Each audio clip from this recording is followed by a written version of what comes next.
तो फ्रेंड, आज के वीडियो सीरीज के अंदर हम डिस्कस करने वाले हैं difference between call by value and call by reference. यानी कॉल बाय वैल्यू क्या होता है, कॉल बाय रेफरेंस क्या होता है, वो ये तो हमने प्रीवियस लेक्चर के अंदर डिस्कस कर लिया, लेकिन इनके बीच का डिफरेंस क्या होता है वो हम डिस्कस कर लेते हैं। काफी कम पॉइंट्स है, 3 ही पॉइंट में चीजों को डिस्क्राइब कर दिया गया है। Call by value, call by reference chart के अकॉर्डिंग आपको बना लेना है। सबसे पहला पॉइंट इसके अंदर कह रहा है कि this method copies the original value into the function as argument. यानी ये मेथड क्या करता है, कॉपी करता है ओरिजिनल वैल्यू को उस फंक्शन को as a argument point of view से।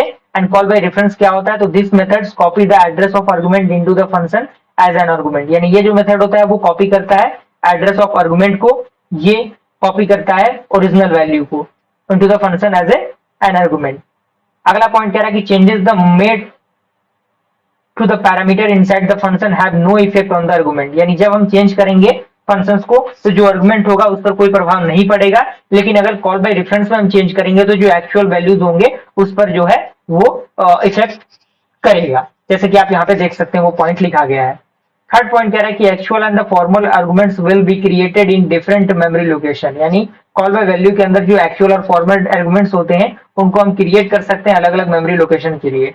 उसका बाद आपका है कॉल बाय रेफरेंस। तो इसमें थर्ड पॉइंट कह रहा है कि actual and formal arguments will be created in same memory location. यानी एक्चुअल और फॉर्मल जो आर्गुमेंट्स होंगे वो क्रिएट होंगे एक सेम मेमोरी लोकेशन के अंदर। तो इस तरीके से हमने call by value, call by reference को अच्छी तरीके से डिस्कस कर लिया है। और प्लेलिस्ट को एक्सेस कर लीजिएगा, सारी चीजों को लिखते जाइएगा ताकि आपका जो नोट्स है वो बनता रहेगा। मिलते हैं सिंटेक्स वीडियो के साथ, तब तक के लिए थैंक यू।